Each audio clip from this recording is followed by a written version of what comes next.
임종석 전 대통령 비서실장이 공천에서 배제됐습니다. 더불어민주당 전력공천관리위원회가 오늘 오전에 회의를 열었는데 이제 중구 성동갑 지역구에 전현희 전 국민권익위원장을 전략 공천한다고 밝혔죠. 네, 오전에 회의해가지고 요거 먼저 발표를 하고 그다음에 오후 5시에 또 추가적으로 발표를 한다라 그래요. 네. 그러니까 추가적으로 회의를 한다라고 합니다. 사실 이제 가장 많이 관심을 받았었잖아요. 오늘 결론을 낸다고 했었죠, 사실. 네, 그리고 이제 실제 결론을 낸 건데 이게 이제 많이 관심을 받았던 이유는 다들 아시겠지만 그러니까 친문계와 친명계의 그런 공천 갈등이 아주 극심한 상황에서 이 중성동 갑 지역구가 일종의 상징적인 지역구가 됐거든요. 특히 임종석 전 실장 같은 경우에는 이제 문재인 정부의 가장 대표적인 인사 중에 한 명이라고 할 수 있잖아요. 그리고 비명계가 대부분 이제 공천을 못 받고 있고 그다음에 특히 친문계 쪽은 이미 예전에 이명백 공관위원장이 경고도 해둔 상태고요. 네. 그런데 이제 반발이 워낙 거셌기 때문에 만약에 이제 임종석 전 실장은 일종의 마지노선이다 이런 분위기들이 그 친문계 내에 있었던 거거든요. 근데 최종적으로 임종석 전 실장도 이 지역구에서 받지 못하게 되면서 이제 향후에 좀 상황을 봐야 되겠지만 갈등이 폭발하는 그런 이제 도화선이 될 걸로 좀 예측이 되고요. 네. 원래 이제 제가 쭉 취재를 해봤을 때는 임종석 전 실장을 줄 수 없다라는 그런 기류가 굉장히 강했어요. 그러니까 이제 친명계 내지는 이제 주류 쪽에서 당 지도부 쪽에서 했던 얘기들은 뭐냐면은 이렇게 좋은 지역구를 미리 정해가지고 여기 안 주면 안 된다 이런 식으로 하는 경우가 어디 있느냐 이렇게 좀 반발을 하기도 했고 그 지역구가 안 된다는 거지 다른 지역구는 열려 있다 이런 식으로도 쭉 얘기를 해왔었거든요. 아, 그 지역구는 좀 어렵다. 실제로 송파 갑 지역구로 좀 가라고 제안을 하기도 했었죠. 물론 그렇죠. 이제 송파 지역구가 민주당 입장에서 좋은 지역구는 아니에요. 그러니까 당시에도 그 임종석 전 실장 쪽에 그 캠프 쪽에 물어보니까 그냥 이렇게만 답을 하더라고요. 저희는 성동 지역구에 계속 있습니다. 여기에서 계속 그냥 활동만 하고 있습니다. 그러니까 다른 별다른 얘기하지 않고 지역구로 옮길 생각이 없다라는 그런 입장을 계속해서 좀 강조를 했었거든요. 그래서 이제 앞으로 이제 이 부분이 굉장히 좀 문제가 될 걸로 보이는데 사실은 당내에서는 혹시 뭐 기회를 주지 않을까 임종석 전 실장한테 이런 기류도 조금 있었어요. 이게 왜 그랬냐면은 지금 전반적으로 반발 기류가 굉장히 강해졌잖아요. 네. 그러니까 친문계 의원들 나선 거는 물론이고요. 거기에 더해가지고 홍익표 원내대표의 색채가 이제 좀 아예 뭐 친문이다 아니면 뭐 비명이다 뭐 이렇게 표현하기는 좀 어려운데 홍익표 원내대표도 적극적으로 나서기 시작했고 그다음에 뭐 고민정 최고위원도 적극적으로 나서기 시작했고요. 사실 가장 결정적인 거는 이해찬 전 대표예요. 네. 그러니까 이해찬 전 대표도 이제 이재명 대표 쪽에다가 임종석 전 실장은 공천을 주는 게 맞겠다라는 의견을 전달했다라고 하거든요. 그래서 오늘 딱 발표가 나니까 민주당의 모 관계자가 저한테 딱 하는 얘기가 이재명 대표가 이제는 이해찬 전 대표 얘기도 이제 수용을 안 하는구나 이렇게 그런 신호로 좀 받아들인다라고 하고요. 그리고 지금 당내에서 또 한 가지 이제 얘기들이 나오는 게 이제 임종석 전 실장이 공천에서 사실상 배제가 되면서 이제 나오는 얘기들은 계파 거의 대부분을 다 정리를 했다라는 거예요. 그러니까 민주당의 기존에 있었던 계파들, 뭐 친문계는 뭐 물론이고요. 그다음에 좀 멀리 보면 뭐 친노계 아니면 뭐 지티계 포함해가지고 과거에 소위 말하는 이제 한때 그 세력을 구가했던 그 민주당 내 세력들은 대부분 다 정리가 되는 그런 수순을 밟고 있다라는 겁니다. 그래서 이재명 대표가 이제 완전히 당권을 장악하게 되는 이대로 이제 그 본선이 치러지게 된다면요. 그런 흐름으로 가지 않겠느냐 이렇게 좀 예측이 나오고 있습니다. 사실 고민정 최고위원이 어제 최고위원회에 불참했고 오늘도 사실 공개적으로 좀 비판을 하는 분위기더라고요. 네. 네. 그러니까 국민정 최고위원 입장에서는 아마 공개적으로 좀 나설 수밖에 없는 그런 상황이기도 해요. 왜냐하면 이제 비명계 몫의 거의 유일한 당내 지도부 인사잖아요. 그러니까 목소리를 안 낼 수가 없는 거고요. 그러다 보니까 이제 최고위원회의 보이콧하는 수준으로 지금 목소리를 내고 있는데 이거는 사실은 그렇게 강도 높은 대응이라고 보기는 좀 어렵고요. 그리고 홍익표 원내대표도 지금 이제 얘기들이 좀 나오는 거는 홍익표 원내대표도 나름대로 지금 목소리를 많이 내고 있거든요. 네. 예를 들어서 이명백 위원장 만나가지고 그 탈락한 사람 혹은 뭐 하위 20%에 대해서는 그 당사자한테만이라도 그 세부 내역을 공개를 해달라 이런 약속을 받기도 했고, 네. 그다음에 의원총회에서도 뭐 공개적으로 비판을 하기도 했었고요. 그다음에 또 김우영 전 구청장이죠. 은평구청장인데 지금 강병원 의원 지역구에 나와 있는데 강원도당 위원장이잖아요. 네. 아직 이 사직 처리가 안 됐거든요. 정리가 안 돼 있는 상태인데 나오는 거는 뭐 일종의 해당 행위다 이런 표현까지 쓰면서 최고위원회에서 나섰는데 근데 요게 이제 그 나설 수 없는 그런 상황이라는 점들을 좀 이해를 해보면은 그 고민정 최고위원은 어쩔 수 없는 거고요. 근데 또 주목을 해봐야 되는 건 홍익표 원내대표는 그렇다고 해서 임종석 전 실장 문제를 대해서는 구체적으로 얘기는 안 해요. 그러니까 공천 전반에 대해서 비판을 하거나 네. 아니면 김우영 전 구청장 문제에 대해서 비판을 하거나 이렇게는 하고 있지만 임종석 전 실장 얘기는 구체적으로 안 하거든요. 근데 여기에 대해서 이게 왜 그러느냐 일단 한 가지 짚어봐야 되는 거는 이 중성동 갑 지역구를 다시 한번 짚어봐야 돼요. 그러니까 원래는 홍익표 원내대표의 그렇죠. 지역구였잖아요. 그리고 그 이전에는 임종석 전 실장의 지역구였어요. 맞아요. 그러니까 임종석 전 실장이 하던 지역구를 홍익표 원내대표가 받았고 그다음에 홍익표 원내대표가 다시 이제 험지라고 하는 서초로 가면서 공석이 되면서 여기를 누굴 주느냐 이걸 가지고 싸우게 됐는데 그때 임종석 전 실장이 다시 오게 된 거잖아요. 그러니까 홍익표 원내대표로서는 이 문제에 대해서 직접적으로 거론하기가 좀 까다로운 거고요. 그러네요. 네, 상황이 그러네요. 네. 맞아요. 그리고 친명계 쪽에서도 사실은 그런 얘기를 비판을 해요. 그러니까 홍익표 원내대표가 뭐 이명백 위원장 만나가지고 뭐 약속을 받아낸다거나 아니면 김우영 전 구청장 문제에 대해서 적극적으로 움직이고 이런 움직임들은 사실은 임종석 전 실장 공천을 주라는 얘기 아니냐. 그러니까 친명계 쪽에서는 그 얘기를 홍익표 원내대표가 직접 하기는 좀 뭐하니까 이런 식으로 우회적으로 하고 있는 거 아니냐 이렇게 좀 비판을 하고 있거든요. 뭐 친명계 의원이 그런 식으로 표현하더라고요. 직접 얘기는 못하니까 저거 성동격서다. 그러니까 다른 얘기 비판하면서 자기 원하는 거 요구하는 거다 이렇게 비판을 하고 있어요. 그래서 이 얘기는 이제 중요한 거는 지도부 내에서도 이제 고민정 최고위원 말고도 홍익표 원내대표도 이 갈등의 중심에 좀 서게 됐다라는 거고요. 이제 이 도화선이 결국엔 또 다시 한번 이 전현희 전 위원장이 여기 오게 되면서 이 문제가 해결이 안 됐고 갈등은 더 커질 수밖에 없는 그런 구조가 됐습니다. 사실 오늘 오후에 선거구 획정 논의할 의원총회를 개최를 하잖아요. 근데 이 자리에서 결국은 이제 당 공천 둘러싼 갈등이 폭발할 거다. 좀 이런 비판들이 좀 비명계 의원들 비판들 나올 거다. 이런 관측이 좀 나오더라고요. 맞아요. 지난번 의원총회도 사실은 그런 장이었고 제 기억으로는 의원들 15명이 나와가지고 얘기를 했거든요. 대부분 비명계 의원들이었고요. 네. 근데 오늘 상황도 역시 그렇게 될 수밖에 없고 왜냐하면 그때보다 더 상황이 그 갈등이 깊어진 그런 상황이 됐잖아요. 그래서 이제 논쟁은 더 치열해질 걸로 보이긴 하는데 다만 일단 이재명 대표가 불참해요. 이재명 대표가 오지 않기 때문에 뭐 이렇게 맞부딪히는 그런 그림이 되지는 또 않을 것 같고요. 지난 의원총회에서도 맞습니다. 불참했었잖아요. 그때도 이재명 대표 오지 않았었고요. 오늘도 안 오기 때문에 이제 여기에 대해서 아마 의원들이 비판을 좀 할 가능성도 일단 있는 상태고요. 그런데 이제 친명계 주류 쪽에서는 그런 얘기를 하더라고요.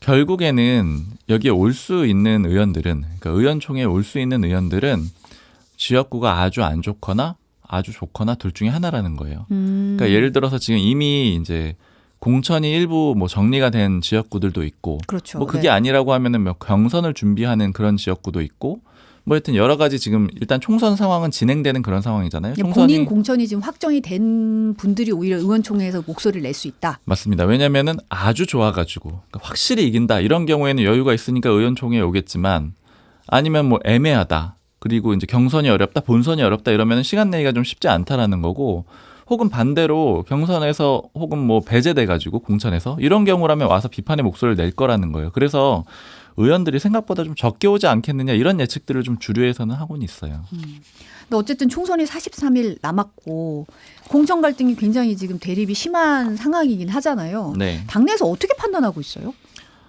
위기감이 민주당 내에 굉장히 커진 거는 사실이에요. 이거는 친명이든 비명이든 뭐 구별할 것 없이 위기감이 굉장히 큰데 근데 이제 관점 자체는 좀 다른 것 같아요. 이 상황에 대한 관점 자체가. 네. 그러니까 주류 같은 경우에는 그러니까 위기다라는 거에 대해서는 양쪽 다 인정을 하고 있는데 주류 같은 경우에는 극복을 할 수 있다라고 일단 보고 있습니다. 극복할 수 있다. 네, 극복한다 하는 이제 방식이 뭐 몇 가지가 있을 텐데 네.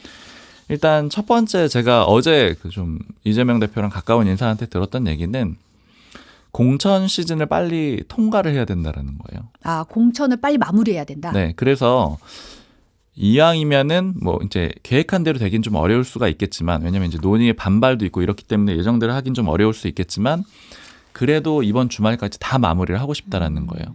지금 이제 경선 지역 등 포함해가지고 한 180개 정도 발표를 했거든요. 네. 물론 이제 아직 확정이 안 된 지역구들이 많죠. 경선 지역구들도 있고 하니까요. 그래서 이제 기간은 좀 많이 남아 있는데 경선은 좀 뒤로 가더라도 공천 발표는 이번 주말까지 최대한 좀 다 했으면 좋겠다라고 얘기를 하더라고요. 사실 민주당이 공천 속도가 국민의힘보다 좀 더뎠다고 했는데 지금 발표는 상당히 속도감 있게 맞아요. 더 발표를 빨라졌어요. 하더라고요. 사실 이게 그 기류가 있습니다. 그러니까 너무 늦게 해가지고 반발이 있고 논란이 있는데 이 시간이 계속 길어지고 있다라는 거예요. 그러니까 국민의힘은 오히려 갑자기 속도를 좀 늦췄죠. 네. 그러니까 그런 점을 좀 한 가지 얘기하고 있고, 그래서 좀 연결해서 하나 또 볼 수 있는 게 지금 선거구 획정이 또 안 됐거든요. 이것도 맞아요. 사실은 네. 좀 뭐 매번 그래왔기 때문에 이례적이라고 하기는 그렇지만 사실은 굉장히 좀 말이 안 되는 그런 상황이라고 볼 수가 있어요. 왜냐하면 이제 법적으로 보면 1년 전에 획정을 하도록 돼 있거든요. 근데 지금 총선 43일 남았는데 지금 아직도 획정이 안 됐다는 게. 그렇죠. 이 획정이라는 게 지역구를 어떻게 나누느냐의 그 문제잖아요. 네. 근데 지금 그 총선이라는 경기를 치러야 되는데 운동장을 어디로 할지, 그러니까 시합할 경기장을 어디로 정할지 이런 것들도 안 정해놓고 지금 이미 선수들을 뽑고 있는 그런 맞아요. 상황이거든요. 네.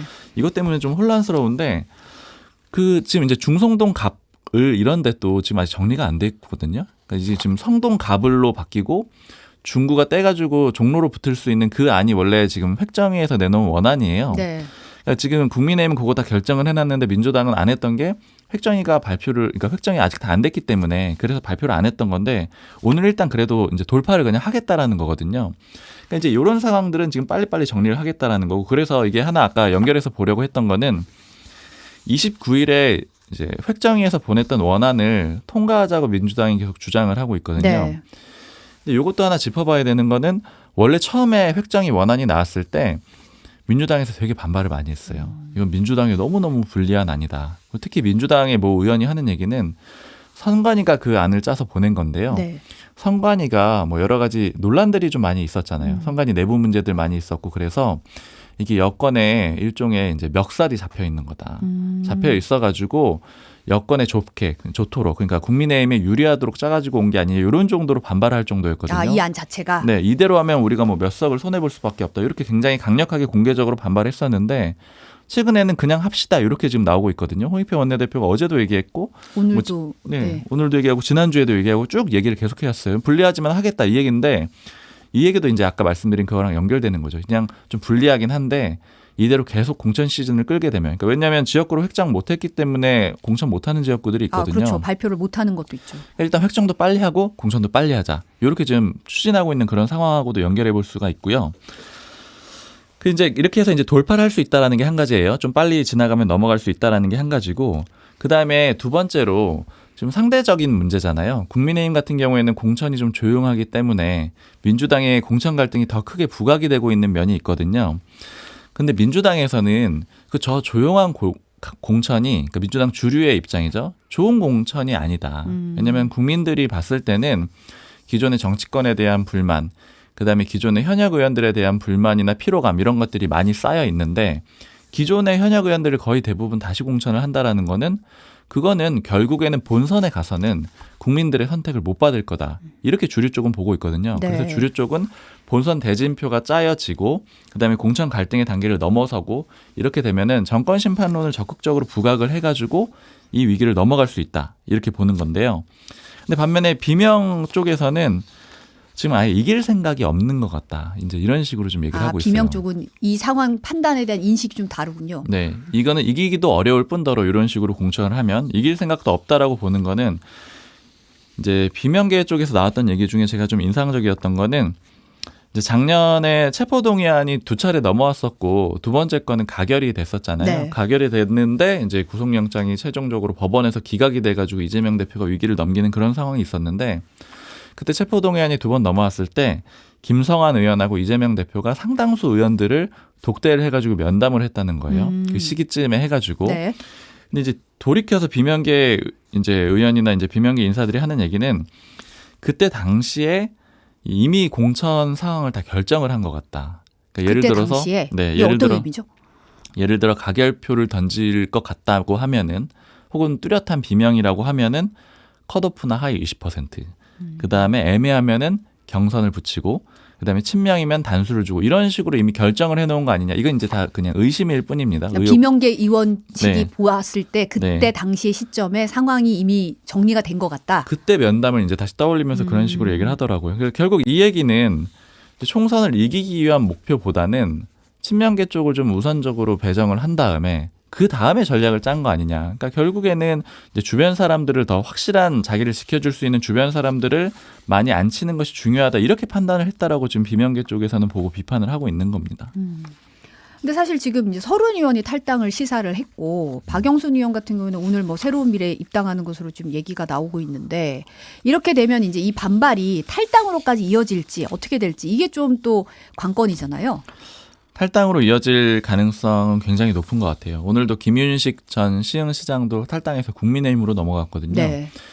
이게 상대적인 효과인데 보통 출마를 하는 사람들은 출마를 오랫동안 준비를 하잖아요. 물론 특히 이제 지역에서 하는 정치인들은 뭐 갑자기 신인으로 들어오면 뭐 잠깐 준비하고 출마하는 경우도 있지만 대부분 쭉 꾸준히 활동을 해온 정치인들은 최소 뭐 4년 이상 준비를 하는 거잖아요. 네.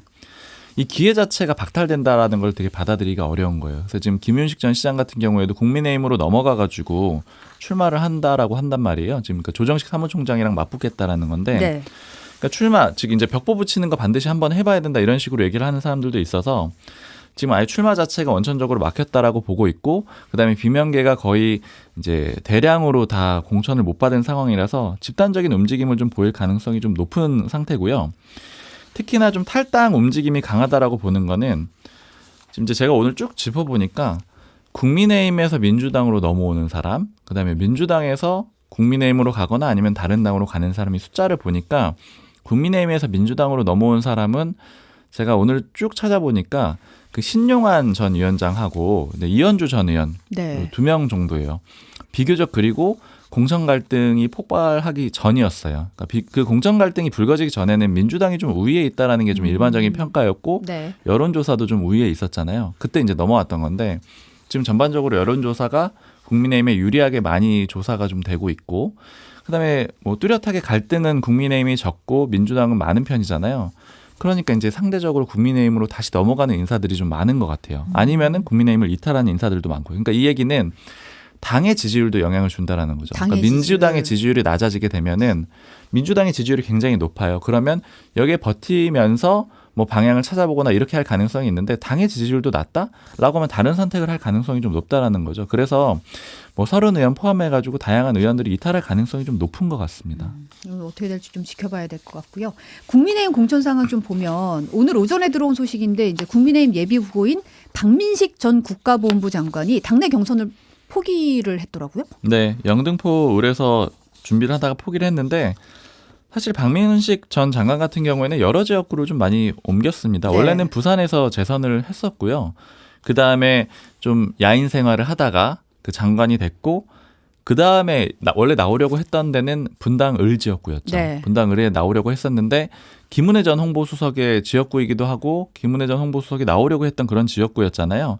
근데 거기에서 결과적으로는 좀 여의치 않았기 때문에 또 영등포 을로 또 옮겼던 거거든요. 네. 근데 이제 이렇게 뒤늦게 오다 보면은 그 여러 가지로 좀 어려운 거죠. 왜냐하면 이제 지금 여론조사도 썩 좋은 상황이 아니고 그다음에 영등포 을에서 경선하는 것도 좀 쉽지가 않고 그다음에 서울에 있는 지역구들은 그 서울에 있는 후보들이나 뭐 의원들이나 당협위원장들이 많이 하는 얘기들은 경선을 좀 치열하게 붙으면 본선에서 대부분 힘들다는 거예요. 그러니까 이 얘기는 박민식 전 장관이 만약에 지금 이제 현 나와 있는 그 후보랑 붙어가지고 박영찬 후보랑 붙어가지고 이긴다고 하더라도 굉장히 좀 본선도 쉽지 않을 거라는 얘기가 되는 거죠. 그러니까 이래저래 좀 어려운 상황이다 보니까 그냥 이제 박영찬 후보를 좀 밀어주는 그런 선택을 한 걸로 그렇게 좀 보입니다. 이렇게 되면은 근데 다 재배치를 받을 수 있는 건가요? 어떻게 되는 건가요? 뭐 그런 가능성은 좀 남아 있을 것 같아요. 이게 왜 그러냐면 국민의힘의 전략을 한번 쭉 살펴볼 필요가 있는데 최근에는 제가 이제 취재를 하면 할수록 점점 불만이 없어요. 국민의힘 불만이 내부에서. 없어요? 네, 불만이 거의 없고 너무너무 잘한 공천이다 이런 얘기들도 막 나오기 시작하고 그러니까 예전에는 아니 뭐 이런 정도의 공천은 사실은 그냥 뭐 갈등 관리 정도 수준 아니냐 뭐 이런 얘기들이 많았고 그다음에 이런 공천 나도 한다 사실 이런 표현도 저도 들었었거든요. 근데 요즘에 이제 점점 올수록 너무너무 잘한다 이런 얘기들이 뒤늦게 나오기 시작하는 게 일단 몇 가지가 있는데 아까 말씀드린 지지율이 한 가지 있는 것 같아요. 일단 국민들이 뭐 여론조사 지지율에서 좀 선택을 해주다 보니까 선순환 구조가 되는 거죠. 아 이렇게 하니까 국민들이 뭐 별로 싫어하진 않네. 갈등 없는 거 좋아하네. 이런 게 한 가지가 있고 그다음에 이제 용산 쪽이 많이 처졌다라는 거 이런 것도 한 가지가 있는데 그보다 더 하나 좀 봐야 되는 거는 이제 당에서 나오는 분석 중에 하나는 지금 이 국민의힘의 의석수, 적은 의석수와 여러 가지 안 좋은 상황들로 봤을 때는 이런 공천을 할 수밖에 없었다는 거예요. 이게 좋은 공천이었다는 거예요. 이게 무슨 의미냐면은 일단 그 국민의힘은 현역 의원이 한 뭐 100여 명 정도 되는 거잖아요. 네. 그러니까 현역 의원을 다 살린다고 하더라도 남은 지역구가 꽤 되는 거예요. 그러니까 만약에 민주당의 현역 의원들을 다 살린다. 뭐 170 뭐 이런 정도의 숫자가 되잖아요. 이건 불가능하다라는 거예요. 근데 기득권 자체가 현역 의원인 기득권 자체가 적다라는 거고 이 얘기는 뒤집어서 말하자면은 나갈 선수도 별로 없다는 거예요. 그러니까 뚜렷한 선수들이 별로 없는 상황이기 때문에 현역 의원 활용하는 게 좋았다라는 거고 또 하나 나오는 분석은 지난 지방선거 때 국민의힘이 좀 승리를 거뒀잖아요. 네. 그때 선수가 안 그래도 없는데 많이 썼다는 거예요. 아, 인력 차출을 많이 네, 했다. 인력 차출을 많이 나가서 그때 뭐 예를 들어가지고 뭐 하남의 뭐 이현재 그 다음에 또 종로구청장 대 뭐 정문원 그리고 뭐 이런 인물들이 쭉 있거든요. 그러니까 지방선거 때 많이 이미 선수들이 나갔기 때문에 별로 쓸 사람들이 없다라는 거죠. 그래서 신인을 갑자기 데려오기가 어렵다라는 거고 여기에 더해가지고 이제 많이 말씀드렸지만 정치권의 신인들이 잘 안 넘어온다라고 말씀드렸잖아요. 그러니까 이런 것들을 다 종합적으로 봤을 때는 애초에 사람이 별로 없기 때문에 현역 의원들도 다 활용을 하고 이런 식의 기조로 가는 것이 맞다. 그래서 이게 지금 방금 박민식 전 장관 사례 얘기하셔가지고 연결해서 설명을 드렸던 거는 박민식 전 장관도 지금 국민의힘 입장에서는 쓸 사람이 별로 없는 거거든요. 귀중한 자원이 될 수 네, 있군요. 충분히 유명한 사람이고 하기 때문에 어딘가 좀 어려운 지역구라든가 아니면 후보가 좀 마땅치 않은 지역구라든가 이런 데다가 다시 한번 활용할 가능성이 충분히 있습니다. 그래서 박민식 전 장관의 입장문을 봐도 아예 총선 불출마한다라는 그런 의미는 없어요. 그런 얘기는 안 하고 특히 이런 표현이 인상적이더라고요. 영등포 을에서는 박용찬 후보 지지한다. 그리고 이제 더 나서지 않겠다라고 했는데 앞으로도 당의 총선 승리를 위해서 최선을 다하겠다. 이렇게 얘기를 했거든요. 그러니까 이 얘기는 뭐 쓸 때 있으면 쓸 수 있다. 완전히 닫아둔 건 아니라는 점도 볼 수가 있습니다. 근데 사실 이제 뭐 현역 의원이 경쟁력이 있다 이런 식으로 표현을 하긴 했지만 결과적으로 현역 불패라는 말은 이제 물갈이가 안 보인다. 이게 뭐 인적 쇄신이냐 혁신이냐 이런 얘기가 좀 나오고 있긴 하거든요, 사실. 맞아요. 그래서 결국에는 그게 나중에 평가를 받게 될 것 같아요. 그러니까 다들 굉장히 그 국민의힘 내 인사들도 그렇고 민주당도 그렇고요. 또 기자들도 그렇고 관심이 굉장히 많은 게 지금 국민의힘의 공천은 이런 정도까지 하는 공천은 한 번도 본 적이 없었거든요. 그러니까 이런 정도로 현역 의원들을 많이 주고 현역 의원 컷오프가 지금 지역구 기준으로는 아직도 한 명도 없어요. 네. 한 명도 없고 그리고 갈등이 거의 없잖아요. 뭐 반발하는 사람 소수 있긴 한데 뭐 현역 의원을 워낙 다 줬다 보니까 강한 반발이 없는 상태고 그래서 이 정도의 공천을 하는 경우가 없었기 때문에 이게 실제 본선에는 승리에도 영향을 줄 수 있는 거냐 없는 거냐. 그러니까 실제 이기는 공천이 될 것이냐. 맞습니다. 그래서 실제 본선 결과를 가지고 국민의힘 내에서 나오는 얘기는 앞으로 기준이 될 수도 있다. 그러니까 만약에 이긴다라고 하면은 이게 새로운 공천 방식이 기준이 될 수가 있고 그리고 이제 국민의힘 내에서 좀 제가 긍정적으로 평가한다라는 그 말씀을 드렸지만 이제 부정적으로 보는 사람들도 일부 있긴 있어요. 일단 두 가지 측면인데 일단 첫 번째는 아까 말씀드린 거랑 비슷하지만 본선에서 경쟁력이 없을 거라고 보는 거예요. 그러니까 만약에 민주당 후보랑 그다음에 그 국민의힘 후보가 맞붙게 될 텐데 국민의힘 후보는 뭐 상당수 지역구에서 현역 의원이 다시 나오는 가능성이 있잖아요. 네. 그리고 민주당 후보가 어떻게 될지는 아직 모르겠지만 예를 들어 현역 의원이 나왔는데 민주당의 신인 후보가 나와가지고 붙었는데 여기서 현역 의원이 진다. 이런 그림들이 좀 나오게 되면은 나오게 될 수 있다라는 거죠. 왜냐하면 교체에 대한 욕구가 분명히 국민들한테 있다라고 보는 겁니다. 네. 왜냐하면 뭐 의원들이나 특히 국회 정치권에 대한 불신은 있는 거잖아요. 그러니까 그런 게 반영이 된다라면 질 수 있다라는 측면이 한 가지가 있는 거고, 그다음에 국민의힘 공천이 아직까지 그렇게 많이 진행이 안 됐어요. 특히 이제 대구 쪽 이런 지역들은 아직 발표가 많이 안 났거든요. 네. 그러니까 여기서 아직 발표가 나게 되면은 향후에 이제 반발이라던가 갈등은 불거질 수가 있다. 이런 예측들이 있어요. 근데 다만 전반적으로 국민의힘의 평가를 전해드리면 내부 평가를 전해드리면은 앞으로 반발이나 갈등이 나온다고 하더라도 민주당만큼은 아닐 거다. 그러니까 이제 갈등 그 조정에 있어서는 어쨌든 우위에 섰다라고 보고 있습니다. 사실 이제 장동혁 사무총장이 오늘 아침 기자들이랑 만나서 이제 29일 날 선거구 획정도 모든 게 다 결정될 거다 이런 얘기도 하고 또 이제 뭐 아까도 잠깐 언급했던 강남과 대구, 경북 등의 이제 여당 지지세 강한 지역 공천이 가장 늦어질 수 있다 이렇게 답했는데 이제 그런 맥락으로 봐야 될까요? 그런 맥락이 네 그렇죠. 왜냐하면은 일단 첫 번째는 당연히 그 쌍특검에 대한 표결, 그러니까 김건희 여사 특검 포함해가지고 쌍특검 표결이 29일에 예정이 돼 있잖아요. 네. 그러니까 그때까지는 좀 안정적으로 운영을 하려는 측면이 분명히 있고요. 그다음에 이탈표 막으려는 그런 측면도 있고요. 그다음에 지금 민주당에서 의심하는 건데 지금 공천을 계속 뒤로 미루고 있는 면이 있거든요. 국민의힘이 갑자기 쭉 빠르게 진행하다가 뒤로 미루고 있는 면에 숙제를 대해서 가장 큰 숙제를 남겨놓았다고 얘기를 하죠. 네. 맞아요. 숙제도 미룬 측면도 있고 대진표를 좀 빨리 확정 안 하려고 하는 것 같다. 이런 얘기도 민주당에서는 의심을 해요. 왜냐하면 이 공천 시즌이 길어지면 길어질수록 민주당의 공천 갈등은 계속 부각이 되고 국민의힘은 상대적으로 조용한 공천이다. 이런 것들을 계속 적극적으로 홍보를 하고 있잖아요. 그러니까 네. 이 공천 국면이 유리하다고 보니까 아까 민주당 설명해드린 거랑 반대라고 보시면 되겠죠. 이 공천 국면이 국민의힘한테는 유리한 국면이니까 오래 가져가고 싶은 거고 그래서 후보를 확정을 안 해주는 거고 민주당은 후보를 확정만 하면 그때부터는 정권 심판론을 가동할 수 있다라고 보니까 여기에서도 좀 속도 차이가 나고 있습니다. 지금 사실 뭐 얘기는 안 했지만 홍문표 의원 같은 경우에는 탈당해서 무소속 출마할 수 있다. 이게 경선 포기했잖아요. 네. 이 얘기도 좀 나오고 있더라고요. 맞아요. 지금 출마 가능성도 열려는 있는데 일단 당내에서 좀 추정을 하는 거는 물론 이제 홍문표 의원이 실제로 무소속으로 나와가지고 출마할 수도 있는데 그렇게 되면 이제 일반적으로 평가하는 건 현역 의원이 할 수 있는 거는 새로 나온 후보를 당선은 안 되게 하는 거. 그러니까 본선에서 떨어뜨리는 거 정도는 할 수 있다는 게 좀 일반적인 평가거든요. 네. 그러니까 민주당에 넘겨주는 그런 그림이 될 수 있겠죠.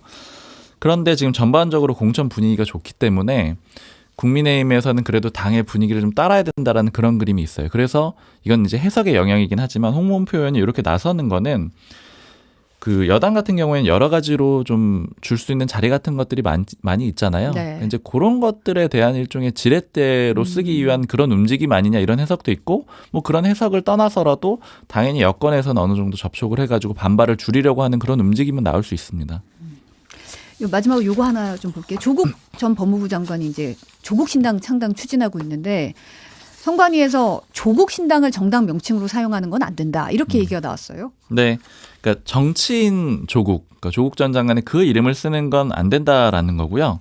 근데 다만 그게 아니라 그냥 이제 조국의 뜻이 또 다른 뜻도 있잖아요. 뭐 조상 때부터 대대로 살던 나라. 이런 의미의 조국은 가능하다라고 합니다. 그래서 요거는 이제 다른 형태로 해가지고 여러 가지 질의를 해가지고 결정을 할 예정인데 뭐 이런 것들 거론을 했다 그래요. 뭐 조국 민주개혁당 아니면 조국 민주행동당, 조국 시민행동당 이런 것들은 사용이 가능하다. 이렇게 좀 답변을 받은 상태라고 합니다.